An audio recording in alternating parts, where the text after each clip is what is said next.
Hey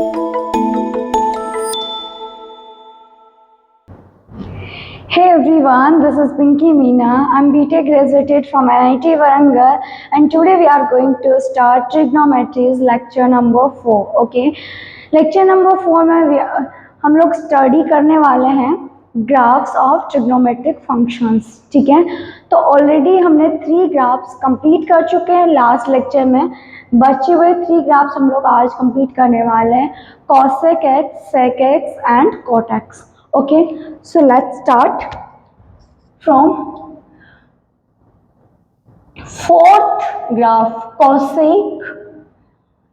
इसको लिखो आप y is equal to cosec x. ठीक है, या कैपिटल लो जैसे आपकी मर्जी हो, या ठीक है. अब यहाँ पर आप देखो cosec x का जो ग्राफ होगा वो क्या होगा. cosec x क्या होता है, 1/sin x होता है ना, 1/sin x होता है, sin x का reciprocal.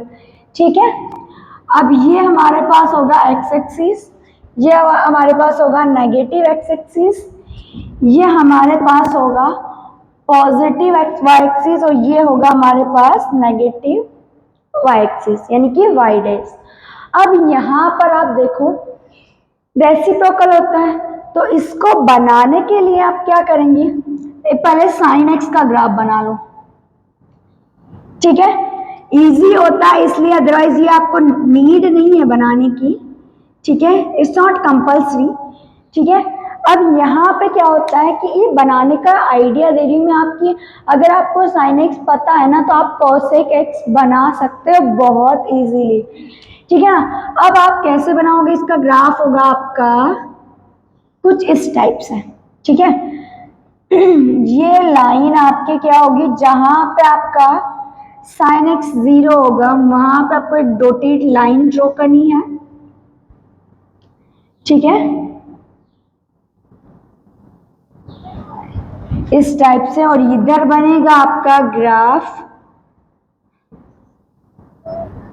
Something like that.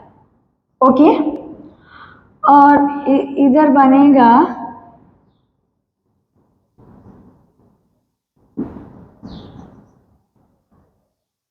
Okay. ठीक है, इस टाइप से बनेगा हमारा ग्राफ. यहाँ पर ये हमने sin x का ग्राफ बना दिया और ये हमारा जो रेड वाला है ना वो हमारा cosec x का ग्राफ है. ठीक है, अब अगर आप चाहो तो इससे रब कर सकते हो, sin x के ग्राफ को रब कर सकते हैं. ठीक है, ये हमारा क्या हो गया, cosec x का ग्राफ हो गया. आप चाहो तो इसे रब कर दो. ठीक है ना. ठीक है, यही हमारा ये जो ग्राफ है ना ये हमारा cosec x का ग्राफ है. अब यहाँ पर देखो ये 0 होता है, 1 कहाँ पर होता है, π/2 पर, पाई पे अगेन 0 होता है, 3 π/2 पे वैल्यू क्या होती है -1, अगेन 2 पाई पे क्या हो जाता है 0, sin x 0 होता है ना. अब यहाँ पर देखो -π/2 पर वैल्यू क्या होती है -1, -π पे क्या होता है 0, यहाँ पे -3 π/2 पर क्या है 1, यहाँ पे क्या होगा अगेन -2 पाई पे 0. अब आप देखो कि जहां पर sin x की वैल्यू 1 आ रही है ना वहीं पे हमारा cosec x 1 हो रहा है. ओके, ठीक है, यहाँ पे देखो आप क्या कर रहे थे कि यहाँ पे sin x की वैल्यू हम क्या कर रहे हैं, इंक्रीज कर रहे हैं.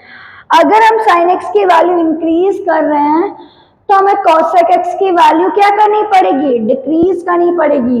देखो अगर ये इंक्रीज होगा तो ओवरऑल वैल्यू क्या हो जाएगी, डिक्रीज हो जाएगी ना. अगर डिनोमिनेटर आपका इंक्रीज हो रहा है तो ओवरऑल वैल्यू डिक्रीज हो जाएगी, या अगर आपका डिनोमिनेटर डिक्रीज हो रहा है तो ओवरऑल वैल्यू क्या होगी, इंक्रीज हो जाएगी. ठीक है ना. ओके, अब यहाँ पर देखो यहाँ पे वैल्यूज क्या हो रही है, अगेन डिक्रीज हो रही है. अगर यहाँ डिक्रीज हो रही है तो यहाँ क्या होगी, इंक्रीज होगी ना. अब यहाँ पे देखो अगर आपका यहाँ पे sin x जहाँ पे 0 है, अगर sin x 0 होगा तो cosec x क्या हो जाएगा, इनफाइनाइट. ठीक है, मतलब नॉट डिफाइंड, जीरो पे नॉट डिफाइंड होगा, इन टेंडिंग टू जीरो पे होगा इनफाइनाइट। अगर हमारे पास डिनोमिनेटर क्या जीरो हो सकता है? नहीं ना, हमारा डिनोमिनेटर जीरो नहीं हो सकता ना। हम यहाँ क्या बोलेंगे कि साइन एक्स क्या है? Denominator it should not be equal to zero, क्योंकि अगर ये जीरो हो गया ना बेटा तो हमारा जो फंक्शन है वो नॉट डिफाइंड हो जाएगा। मतलब ये जीरो कब कब होता है? When X is equal to N pi. अब यहाँ पे हमें जीरो नहीं चाहिए, तो यहाँ पे हमें क्या लिखना पड़ेगा कि x should not be equal to N pi. x जो है वो एन पाई के इक्वल नहीं होना चाहिए, क्योंकि अगर ये एन पाई आ गया ना x, यहाँ पे n क्या है हमारे पास में? n belongs to integer, n belongs to integer है। अब यहाँ पे 0 पाई 2 पाई, आप माइनस पाई देख लो, माइनस 2 पाई देख लो, ठीक है। सब जगह क्या हो रहा है ना, जहाँ साइन एक्स जीरो हो रहा है, अगर साइन एक्स जीरो हो रहा है तो हमारा डॉटेड लाइन शो कर रही है कि यहाँ पर फंक्शन डिफाइंड नहीं है। या आपको अगर आप बहुत दूर जाके देखोगे तो आपको ऐसा लगेगा कि ऑलमोस्ट एक ही लाइन है, ठीक है, तो वो एक लाइन नहीं होती है। अगर आप उसे जूम करके देखोगे ना, वो एक लाइन नहीं होती है बेटा, वो अलग अलग लाइन होती है। ये लाइन इसको कभी भी टच नहीं करेगी, it will never touch to this dotted line, ठीक है, ये याद रखें, ये इसको टच नहीं करेगी कभी भी। आपको ऐसा लगेगा सीम्स टू बी कि ये एक लाइन है लाइक दैट, ठीक है, बट ऐसा नहीं होगा, ऐसा नहीं, एग्जैक्ट ऐसा नहीं हो सकता, ठीक है। ये आपको, अगर आप डिनोमिनेटर की वैल्यू बहुत छोटी कर देते हैं ना, मैं आपको ऐसे बोलूं कि 0 0 ऐसे करके आप बहुत छोटी वैल्यू करके ले लेते हैं, ठीक है, ऐसे इतनी बहुत छोटी वैल्यू अगर आपने ले ली 0 पॉइंट समथिंग, तो इसकी वैल्यू जो आती है वो ऑलमोस्ट इनफाइनाइट आ जाती है, ठीक है, ऑलमोस्ट इनफाइनाइट आ जाती है, ठीक है। हमको बहुत बड़ी वैल्यू मिलती है, बहुत बड़ी वैल्यू को हम क्या बोल देते हैं? इनफाइनाइट, ठीक है, बहुत बड़ी वैल्यू को हम बोल देते हैं इनफाइनाइट, ठीक है। तो यहाँ पर ऐसे ही होगा, जब ये जीरो के बहुत पास में होगा ना तो इसकी वैल्यू होगी 0 प्लस होगा, लेकिन यहाँ पर जो वैल्यू होगी हमारे पास वो क्या होगी? 0 प्लस होगी ना। यहाँ पर हमारे पास जो वैल्यू होगी इधर की साइड होगी, तो 0 प्लस होगा, 0 प्लस होगा तो प्लस इंफिनिटी आएगा। यहाँ पर पाई प्लस में अगर हम देखेंगे थोड़ा सा, तो यहाँ पर जो वैल्यू आएगी वो क्या आएगी? पाई प्लस में साइन क्या होता है? नेगेटिव होता है ना। पाई से अगर ज्यादा चले जाओगे तो आप थर्ड क्वाड्रेंट पे पहुंच जाओगे, थर्ड क्वाड्रेंट में साइन एक्स क्या होता है? नेगेटिव होता है ना। तो यहाँ पर इसकी वैल्यू क्या होगी? नेगेटिव होगी, और अगर ये नेगेटिव हुआ तो हमें मिलेगा माइनस इंफिनिटी। अगर माइनस 0.0000 समथिंग मिला हमें, ठीक है, तो हम उसको बोलेंगे it tends to minus infinity, मतलब हमारे पास माइनस इंफिनिटी आ रही है, ठीक है ना। इसलिए हमारा जो ग्राफ बनता है ना वो नीचे से बनता है बेटा, नीचे से बनता है। अगेन अगर आप 2 पाई से थोड़ा सा पहले देखोगे तो वहां पे भी हमें नेगेटिव वैल्यू मिलेगी, क्योंकि हमें क्या पता है कि हमारा जो साइन एक्स होता है ना वो यहाँ पॉजिटिव होता है और यहाँ पॉजिटिव होता है, ठीक है। ये 0 होता है, ये पाई बाई 2 होगा, और ये आपका होगा पाई, ये होगा 3 पाई बाई 2, ठीक है। और अगेन अगर आप यहाँ पे जाओगे पूरा कंप्लीट राउंड करके तो वो हो जाता है 2 पाई, ओके, ठीक है, हो गया। अब यहाँ 2 पाई से पहले यहाँ पे साइन क्या होता है? नेगेटिव, यहाँ पे भी क्या होगा? नेगेटिव, इसलिए यहाँ पर पाई से 2 पाई के बीच में ग्राफ हमारा नेगेटिव में बनता है। अगर आप वापस 2 पाई से इधर जाओगे तो अगेन हमारा ग्राफ जो होगा वो इस टाइप से बनेगा, ठीक है।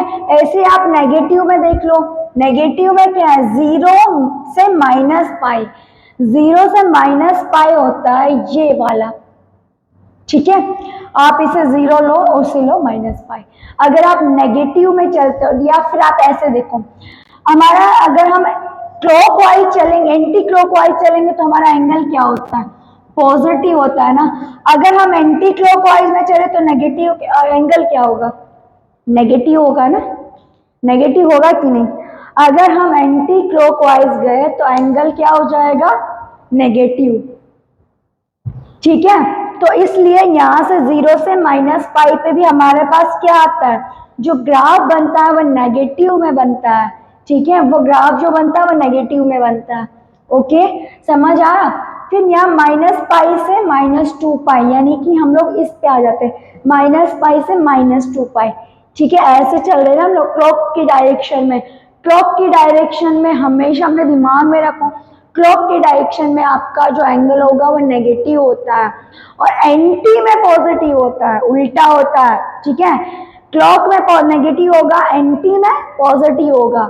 ठीक है, ओके, तो यहां से हमें cosec x का ग्राफ मिल गया। ठीक है, अब हम cosec x के बारे में और क्या पता कर सकते हैं बेटा, देखो हमारा यहाँ पर देखो, अगर हम डोमेन की बात करें, इसकी हम डोमेन की बात करें तो क्या x बिलोंग्स टू r आएगा, नहीं ना, डिसकंटिन्यूअस हो रहा है ना, डिसकंटिन्यूअस और कंटिन्यूअस बाद में हम लोग पढ़ेंगे। ठीक है, लेकिन फिलहाल ये देखो कि ग्राफ ब्रेक हो रहा है ना, ग्राफ यहाँ पर ब्रेक हो रहा है, यहाँ पर ब्रेक हो रहा है, जहां पर भी डॉटेड लाइन है वहां पर हमारा ग्राफ जो है वो ब्रेक हो रहा है। ठीक है ना, हमारा ग्राफ ब्रेक होने का मतलब है कि वहां पर हमें ग्राफ नहीं मिल रहा है। अगर हमें ग्राफ नहीं मिल रहा है तो वो हमारी डोमेन में नहीं आ सकती, मतलब हम x की वो वैल्यू पुट नहीं कर सकते यहाँ पर। आया, वो हम इनपुट नहीं दे सकते। अगर हम इनपुट देंगे ना, जैसे 0 पाई अगर हम इनपुट देंगे तो हमें आउटपुट नहीं मिलेगा वहां पे, तो वह इनपुट हमें देना ही नहीं है। ठीक है, जहाँ पे आउटपुट नहीं मिलेगा वो हमारी डोमेन नहीं होगी। हमारी डोमेन सिर्फ वो होती है जहाँ हमें कुछ ना कुछ आउटपुट मिलता है। ठीक है, तो अगर हम यहाँ पर डोमेन की बात करें बेटा, तो डोमेन हमारा होगा x belongs to r minus r में से आपको सब्ट्रैक्ट करना पड़ेगा n पाई। ठीक है, r में से आपको सब्ट्रैक्ट करना पड़ेगा n पाई। यहाँ पे देखो x should not be equal to n pi. ठीक है, x जो है वो n पाई के इक्वल नहीं हो सकता, तो यहाँ पे x belongs to r minus n pi हमें करना पड़ेगा। समझ आया? ठीक है, समझ आ गया। अब हम रेंज देखें, रेंज क्या होता है ना हमारे पास में, रेंज होता है y वैल्यू। ठीक है, y की जो भी हम इनपुट डालेंगे उसके बाद हमारी जो भी आउटपुट आएगा वो हमारा इनपुट हमारा डोमेन होता है, आउटपुट हमारा क्या होता है, रेंज होता है। अब यहाँ पर देखो, ठीक है, अब यहाँ पे हमारा रेंज क्या होगा, देखो रेंज मतलब y की वैल्यू यहाँ से 1 से ऊपर कहाँ जा रही है, इनफाइनाइट, माइनस इंफिनिटी से -1 तक जा रही है। ठीक है ना, तो आप इसे कैसे लिख सकते हैं, आप इसे लिख सकते हैं कि r -1 to 1, मतलब कि, या फिर हम इसे लिख सकते हैं -इंफिनिटी टू -1। इंफिनिटी पे कभी भी क्लोज ब्रैकेट नहीं आता, इंफिनिटी हो, पॉजिटिव हो या नेगेटिव हो, हमेशा ओपन ब्रैकेट लिखो। ओपन ब्रैकेट क्यों लिखते हैं, क्योंकि हमें नहीं पता कि इंफिनिटी की exact value, we don't know the value of infinity. ठीक है, एग्जैक्ट वैल्यू नहीं पता है हमें ना। ठीक है, तो अगर हमें एग्जैक्ट वैल्यू नहीं पता तो हम इस पर ओपन ब्रैकेट लगाएंगे क्योंकि इसकी वैल्यू कितनी भी हो सकती है, we don't know that. Okay, union 1 to infinity. ठीक है, 1 to इंफिनिटी, यानी कि आप बोल सकते हैं कि -इंफिनिटी से -1 तक और 1 से +इंफिनिटी तक, या फिर आप बोल दो r मतलब ऑल द रियल नंबर्स, उसमें सब्ट्रैक्ट कर दो सॉरी ये क्लोज ब्रैकेट नहीं आएगा बेटा, ओपन ब्रैकेट आएगा, I am sorry, open bracket आएगा। क्लोज ब्रैकेट क्यों नहीं आएगा, क्योंकि हमारे पास यहाँ पे 1 भी तो हो रही है और यहाँ -1 भी तो है। हमारे पास कोसेक की वैल्यू 1 भी आ सकती है, -1 भी आ सकती है, तो हम यहाँ पर रियल नंबर्स में से सब्ट्रैक्ट करेंगे -1 एंड +1 को। ठीक है, यहाँ ओपन ब्रैकेट नहीं आएगा क्योंकि हम इंक्लूड कर रहे हैं ना, हम कोसेक में 1 और -1 को इंक्लूड कर रहे हैं। ठीक है ना, तो यहाँ पर हमारे पास क्लोज ब्रैकेट आएगा, यहाँ हमारे पास आएगा ओपन ब्रैकेट। ठीक है, अब यहाँ पर ये देखो कि क्या इसकी वैल्यू कभी जीरो होती है? नहीं ना, कोसेक की वैल्यू कभी जीरो नहीं हो सकती। ऑलमोस्ट जीरो आप बोल सकते हैं लेकिन जीरो नहीं होती है। ओके, अब यहाँ पर देखो कि कब इसकी वैल्यू 1 होती है। If x is equal to, x की वैल्यू क्या हो कि इसकी वैल्यू 1 हो जाए? पाई बाई 2 पे 1 होती है, -3 पाई बाई 2 पे 1 होती है, यानी कि आप लिखो 2n प्लस 1 पाई बाई 2। ठीक है, अगर x की वैल्यू, अगर आपके पास में x की जो वैल्यू है 4n आएगा। ओके, 2n नहीं आएगा, 4n आएगा। अगर आपको कंफ्यूजन हो, आप देखो n की जगह 0 पुट करो, n की जगह 0 पुट किया तो पाई बाई 2 आ गया, n की जगह -1 पुट करो, -1 पुट करोगे तो -3 पाई बाई 2 आ गया। दोनों पे क्या वैल्यू आ रही है? 1। तो if x is equal to 4n plus 1 multiply by pi by 2, then हमारा y क्या होगा? y is equal to cosec x is equal to 1। मतलब उस टाइम पे हमारा cosec x की जो वैल्यू होगी वो होगी 1। ठीक है, और मान लो if x is equal to 4n minus 1 multiply by pi by 2, अगर आपके पास ये वैल्यू है तो 0 पुट करो, क्या आएगा? Minus pi by 2।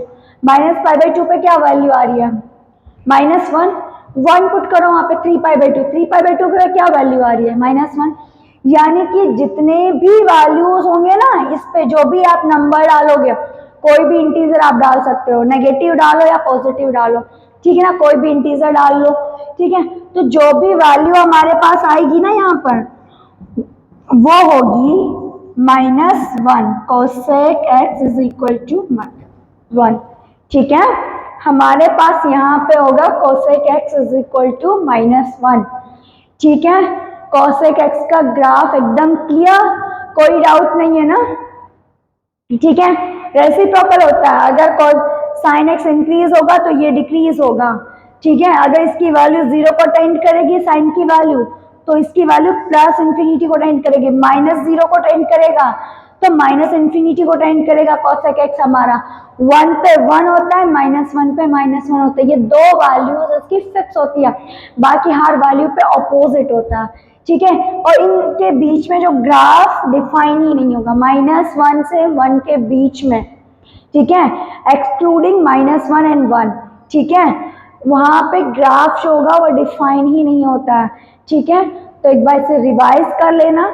ठीक है, नेक्स्ट ग्राफ देखने वाले हैं sec x। ठीक है, तो स्टार्ट करें।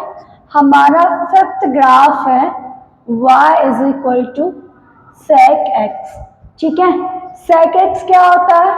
1 बाई cos x। ठीक है, sec x होता है हमारा 1 बाई cos x। ठीक है, अब यहाँ पे अगेन हमारे पास क्या हो गया कि जो हमारा cos x है ना वो 0 नहीं होना चाहिए। ठीक है, हमारा cos x 0 नहीं होना चाहिए। अगर हमारा cos x 0 हो गया तो क्या हो जाएगा? ये sec x जो हो जाएगा वो नॉट डिफाइंड आएगा। अगर cos x की वैल्यू 0 हो गई तो हमारा sec x क्या हो जाएगा? Not defined. ठीक है, तो उसके लिए हम क्या करेंगे? हमेशा डिनोमिनेटर में जो भी वैल्यू आती है हम क्या करते हैं? Denominator should not be equal to 0। ठीक है, यानी कि cos x is not equal to 0। अब हम क्या करेंगे? यहाँ पर cos x 0 कहाँ पर होता है? 0 पर, 2 पाई पे, -2 पाई पे, 4 पाई, -4 पाई, इन सब पे क्या होता है? 0 होता है ना। यानी कि, या फिर अभी मत लिखो आप, अब लिखना, ग्राफ बना दूं उसके बाद में आपको अच्छे से क्लियरली समझ आएगा कि कहाँ 0 हो रहा है, कहाँ 1 हो रहा है। सॉरी, 0 पे नहीं, 0 पे, -2 पाई, 2 पाई पे ये,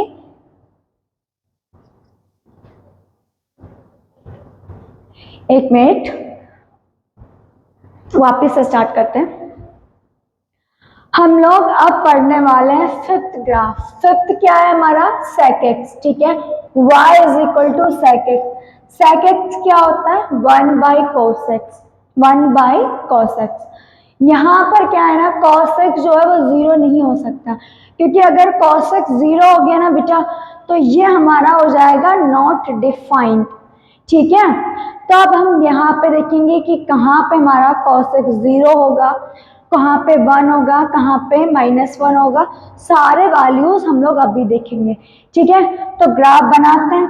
अगेन हम इसका sec x का ग्राफ बनाने के लिए हम क्या करेंगे? अगेन पहले हम बनाएंगे cos x का, क्योंकि उससे हमें आइडिया लग जाता है कि क्लियरली हमें पता चल जाता है, बहुत इजी हो जाता है बनाने के लिए, ठीक है। ये हमारा हो गया, या इसको एक थोड़ा और इधर कर लो, ओके। ये हमारा cos x का ग्राफ है, ठीक है ना। ये यहाँ पे क्या होता है? जीरो पे इसकी वैल्यू होती है 1, π/2 पे इसकी वैल्यू होती है 0, प्लस पाई पे क्या होती है? -1। ये 1 होता है और ये होता है -1। यहाँ पर कितना होगा? ये 3π/2 पे अगेन क्या हो जाता है? 0। 2π पे क्या वैल्यू होती है? 1। यहाँ पे क्या आएगा? 5π/2 पे क्या वैल्यू होगी? 0। यहाँ पे आएगा -π/2 पे क्या वैल्यू होगी? 0। -पाई पे क्या वैल्यू होगी? -1। -3π/2 पर क्या होगी? -2π पे होगी 1, यहाँ पे 0 होगी, ठीक है ना। यहाँ पर क्या वैल्यू होगी इसकी? -5π/2 पर अगेन 0। ये ग्राफ है हमारा cos x, ठीक है। ये पॉजिटिव एक्स एक्सिस है, ये हमारी नेगेटिव एक्स एक्सिस को हम एक्स डेज से डिनोट करते हैं, नेगेटिव वाई एक्सिस को वाई डेज से, पॉजिटिव वाई एक्सिस को वाई से। अब हम बनाएंगे सेक एक्स का ग्राफ, ठीक है। हम बनाएंगे सेक एक्स का ग्राफ। यहाँ पर हमें पता है कि हमारी जो वैल्यू है ना वो जीरो नहीं हो सकती, तो एक डॉटेड लाइन ड्रॉ करो पहले। जहां पे भी हमारा cos x जीरो हो रहा है ना, वहां पे आप एक काम करो, डॉटेड लाइन ड्रॉ कर दो, ठीक है। इससे हमारा ग्राफ बनाना बहुत इजी हो जाएगा, बहुत ही इजी तरीके से आप लोग ग्राफ बना पाएंगे, ठीक है। ओके, ये डॉटेड लाइन हो गई हमारी। इधर भी एक डॉटेड लाइन ड्रॉ करो, यहाँ पे भी एक डॉटेड लाइन। अब हमें क्या पता है? मान लो यहाँ पर cos x की वैल्यू क्या है? 1। 1 पुट करो यहाँ पे, 1/1 क्या आएगा? 1 आएगा ना। मतलब sec x की वैल्यू, cos x की वैल्यू जब 1 होगी तो sec x की वैल्यू भी 1 होगी। यहाँ पे वैल्यूज क्या हो रही है? 0 से π/2 पे जो हमारा cos x है वो डिक्रीज हो रहा है। अगर cos x डिक्रीज हो रहा है, तो अगर ये डिक्रीज हो रहा है तो ओवरऑल वैल्यू क्या होगी? इंक्रीज होगी ना बेटा। अगर डिनोमिनेटर को डिक्रीज करोगे तो ओवरऑल वैल्यू इंक्रीज होगी। 1/0.1 क्या होता है? 10। 1/0.01 क्या होता है? 100। मतलब अगर हम डिनोमिनेटर को डिक्रीज करें तो ओवरऑल वैल्यू क्या हो रही है? इंक्रीज होती चली जा रही है, ठीक है ना। तो यहाँ पर हमारे पास में ग्राफ बनेगा कुछ इस टाइप से। अब यहाँ पर π/2 से थोड़ा सा पहले आप आओ, π/2 से थोड़ा सा पहले अगर आप आओगे तो हमारी वैल्यू जो होगी ना वो ऑलमोस्ट जीरो होगी। अब अगर 1 को ऑलमोस्ट जीरो यानी कि 0.00 समथिंग, बहुत छोटा नंबर, अगर 1 को इतने छोटे नंबर से अगर आप डिवाइड करोगे तो वो क्या होगा? ओवरऑल वैल्यू जो होगी वो इंफिनिटी को टच करेगी। ओवरऑल वैल्यू जो होगी वो इंफिनिटी को टच करेगी, ठीक है। इसलिए हमारा जो ग्राफ होगा वो ऐसे चला जाएगा, ठीक है ना। वैसे यहाँ पे ग्राफ क्या हो रहा है? इंक्रीज हो रहा है। cos x क्या हो रहा है? यहाँ पर इंक्रीज हो रहा है। यहाँ पे cos x क्या हो रहा है? डिक्रीज हो रहा था। तो हमारा sec x क्या हो रहा था? इंक्रीज हो रहा था। अब अगर ये इंक्रीज हो रहा है तो यहाँ पे क्या होगा? यहाँ पे क्या होगा, डिक्रीज होगा। डिक्रीज होगा ना, तो डिक्रीज कैसे करोगे, ऐसे ग्राफ बनाओगे ना डिक्रीज का। यहां से आप इधर जाओगे तो ऐसे डिक्रीज होना चाहिए ना, ठीक है ना। यहां से अगर ऐसे इंक्रीज हो रहा है तो ये डिक्रीज होना चाहिए, ठीक है ना।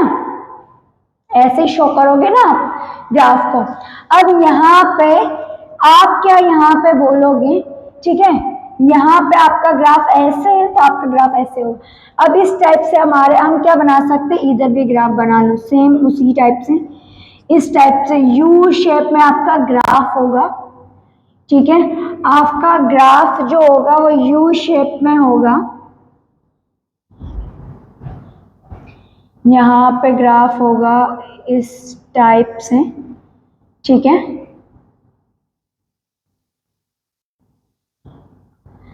ठीक है, इस टाइप से यू शेप में आपके ग्राफ बन गए, ठीक है।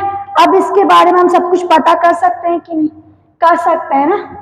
अब इसका डोमेन बताओ आप, इसका डोमेन क्या आएगा, डोमेन क्या होगा इसका, x belongs to r minus. Minus क्यों करेंगे, क्योंकि हमें पता है कि यहाँ पर जो वैल्यूज हैं वो क्या हो रही है, डिफाइंड नहीं हो रही है, मतलब नॉट डिफाइंड आ रहा है। यहाँ पे हमारा ग्राफ नहीं बन रहा है। जहाँ पे भी हमारे cos x की वैल्यू 0 है ना, वहां पर हमारा ग्राफ क्या हो रहा है, नहीं बन रहा है।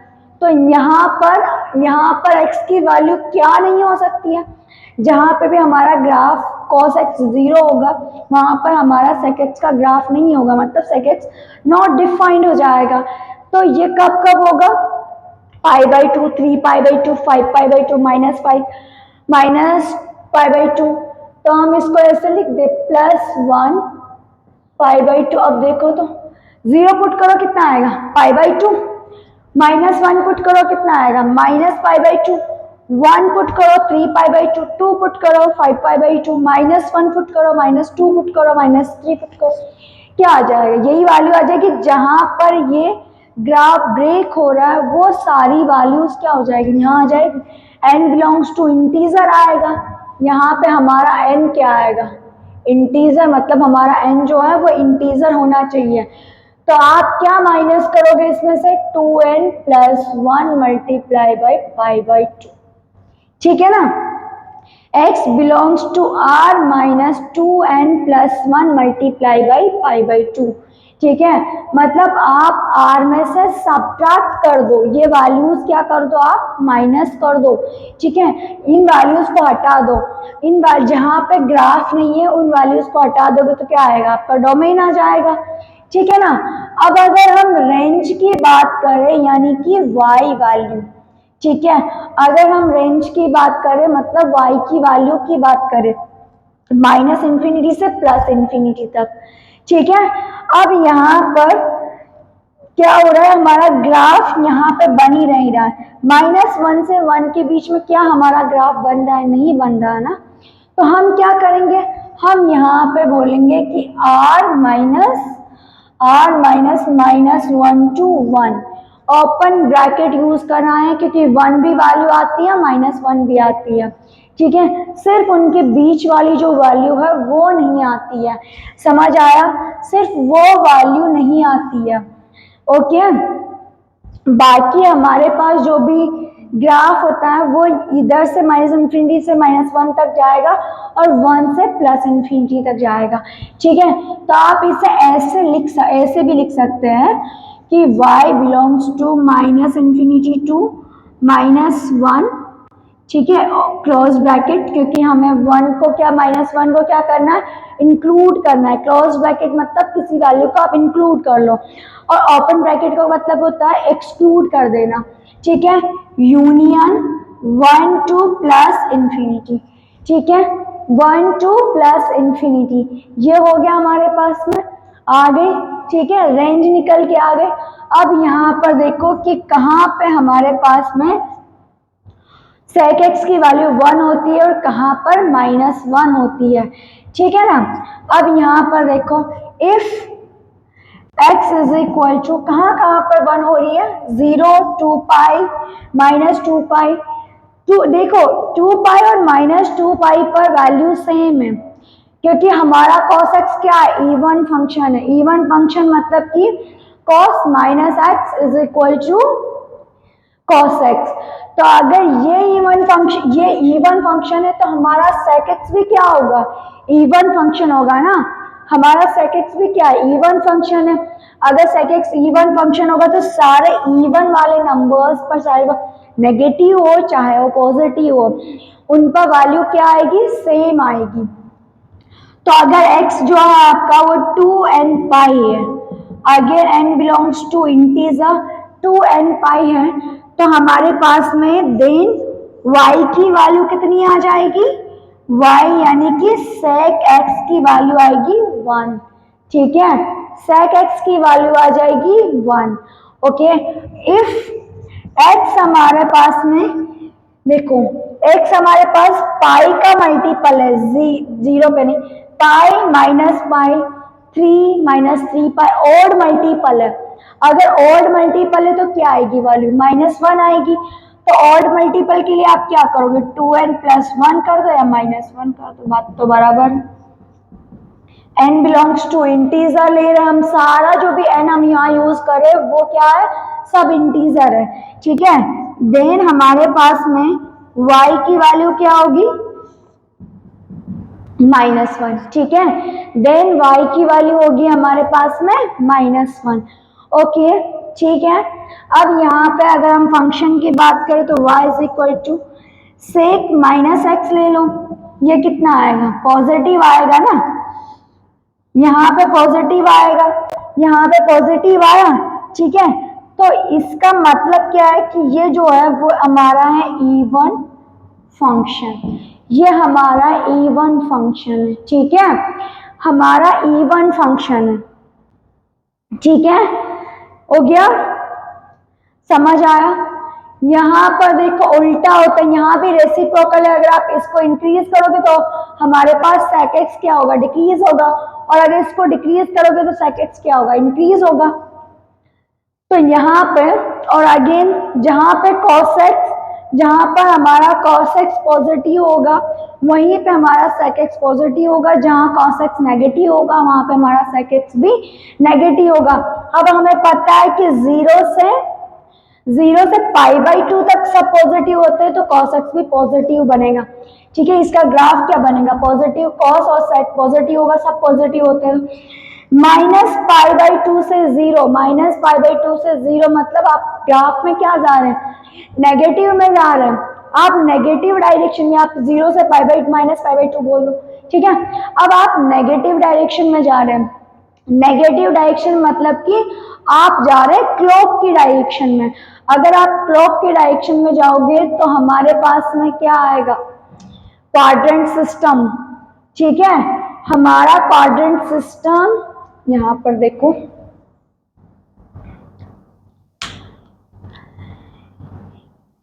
क्या हो जाएगा, यहां पर हमारा cos पॉजिटिव होता है तो sec भी क्या होगा, पॉजिटिव होगा। ठीक है, sec भी हमारा पॉजिटिव होगा। अब यहाँ पे क्या होता है, यहाँ भी हमारा cos पॉजिटिव होता है तो sec भी क्या होगा, पॉजिटिव होगा।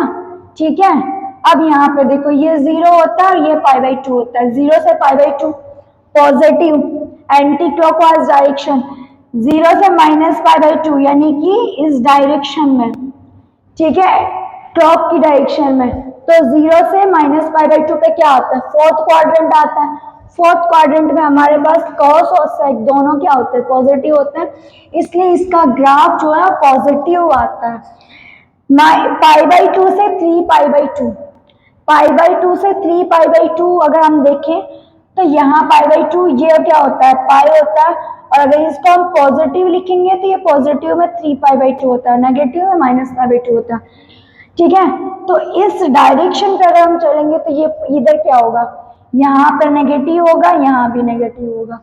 तो हमारा ग्राफ किस में बन रहा है, नेगेटिव में बन रहा है ना। ठीक है ना, ओके। अब देखो हमारा सिक्स्थ ग्राफ क्या है, y is equal to cot x। ठीक है, हमारा सिक्स्थ ग्राफ है y is equal to cot x। cot x क्या होता है? Reciprocal of tan x। ठीक है, cot x होता है रेसिप्रोकल ऑफ tan x।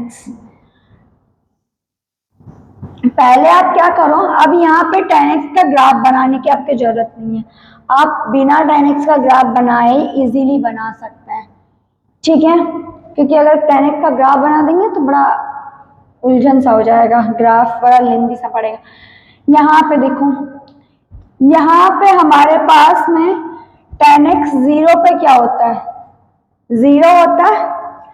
ठीक है, पाई बाई पाई पे क्या होता है? जीरो होता है।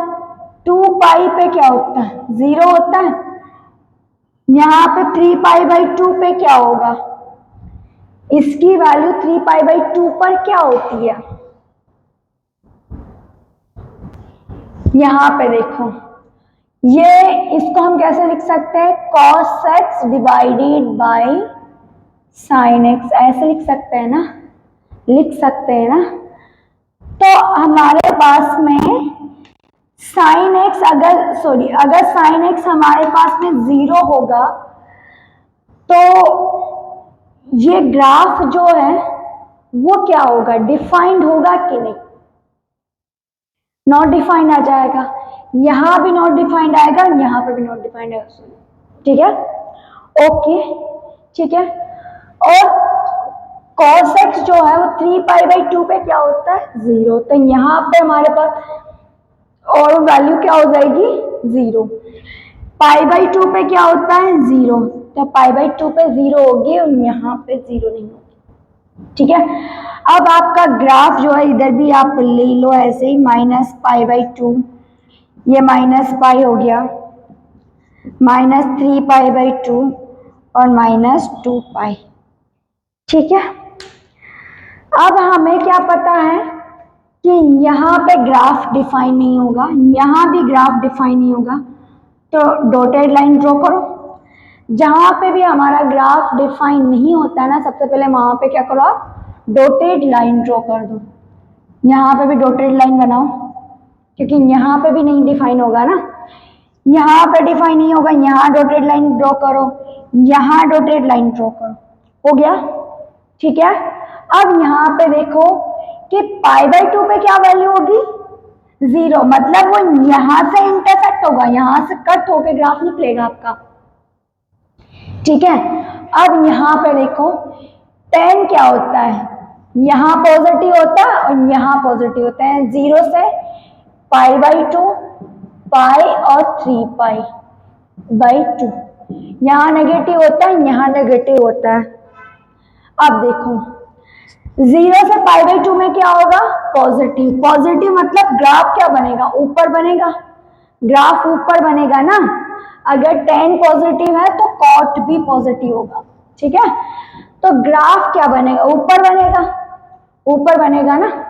अब हमारा ग्राफ जो है वो क्या बोल रहा है कि जीरो प्लस, अगर आपने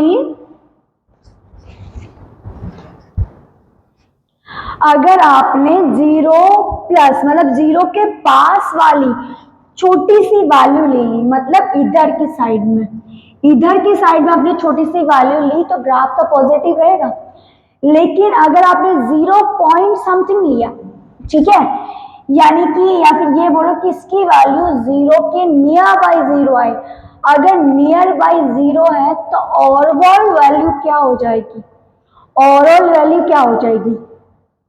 इनफाइनाइट हो जाएगी ना, प्लस इनफाइनाइट, क्योंकि दोनों फर्स्ट क्वाड्रेंट में दोनों पॉजिटिव होते हैं।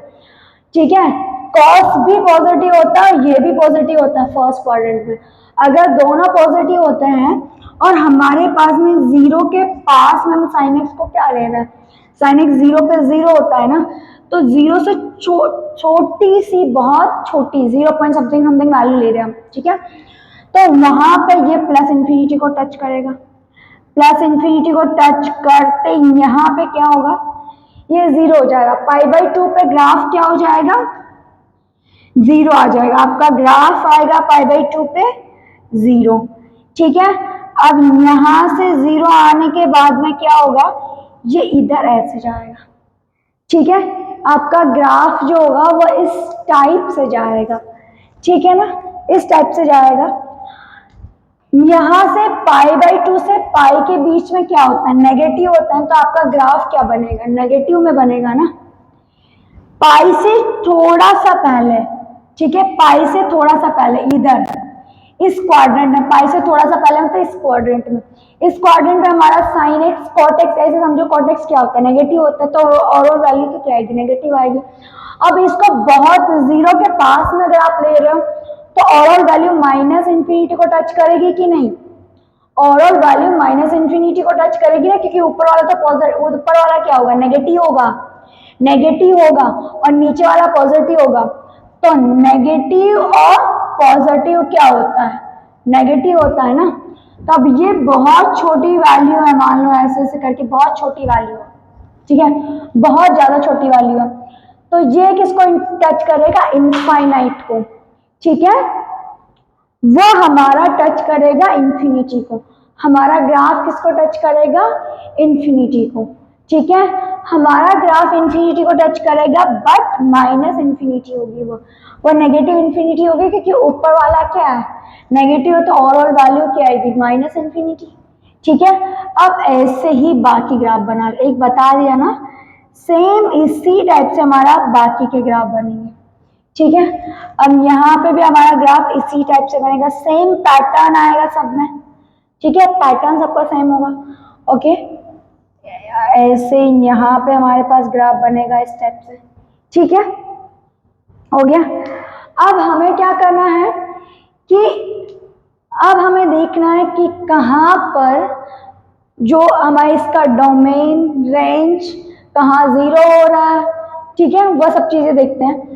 तो अगर सबसे पहले हम इसके डोमेन की बात करते हैं, ठीक है, सबसे पहले हम बात करते हैं डोमेन की।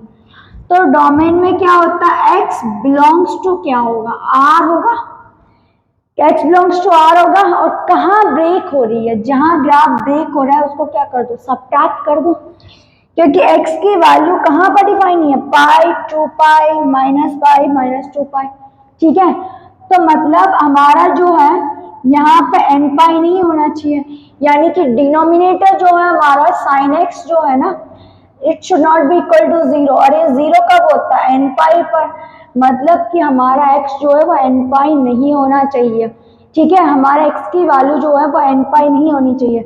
तो हम क्या करेंगे, x में से आप x belongs to real numbers में से आप क्या करो, n पाई को सब्ट्रैक्ट कर दो। अगर आप n पाई को सब्ट्रैक्ट कर दोगे तो हमारे पास में डोमेन आ जाएगी।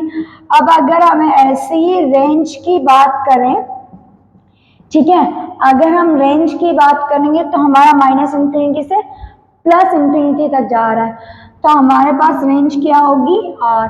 और अगर कोई इस टाइप से लिख देता है ना बेटा, तो भी कोई दिक्कत नहीं है, तो भी वो करेक्ट है, दोनों वैल्यूज करेक्ट है, ठीक है, दोनों वैल्यूज क्या है, करेक्ट है, ठीक है।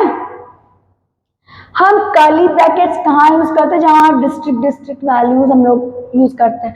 ओपन ब्रैकेट्स मतलब इन दोनों को, जो यहाँ से माइनस इंफिनिटी से प्लस इंफिनिटी तक सारे वैल्यूज, ठीक है, सारे वैल्यूज एक्सक्लूडिंग दीज, ठीक है। क्लोज ब्रैकेट मतलब including boundary points also, okay. अब यहाँ पर देखो कि कहाँ पर इसकी वैल्यू जीरो हो रही है, जीरो कहाँ पर हो रही है, π/2, 3π/2, -π/2, -3π/2, इन सारी जगह पे इसकी वैल्यू क्या हो रही है, जीरो हो रही है, ठीक है, सारे प्लेसेस पे इसकी वैल्यू क्या हो रही है, जीरो हो रही है। यानी कि if x is equal to 2n + 1 π/2, अगर आपके पास x की वैल्यू जो है वो 2n + 1 मल्टीप्लाई बाय π/2 है, ठीक है, जीरो पुट करो कितना आएगा, π/2, 1 पुट करो 3π/2, -1 पुट करो -π/2, -2 पुट कर दो -3π/2। तो इन सारे वैल्यूज पर क्या होगा, y क्या है, cot x, इसकी वैल्यू क्या हो जाएगी, जीरो, ठीक है, इसकी वैल्यू क्या होगी, जीरो, ठीक है, ओके।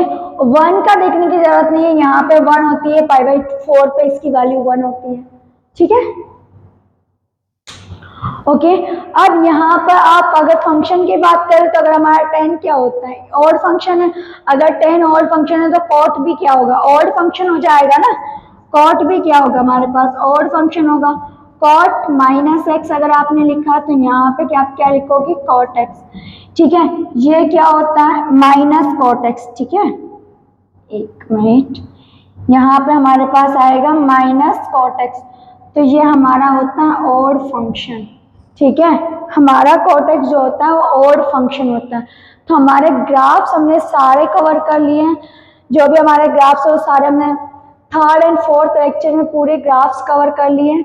ठीक है, बाकी कंपाउंड फॉर्मूला वगैरह जो भी हमारा बचा हुआ है हम नेक्स्ट लेक्चर में कवर करेंगे। ओके।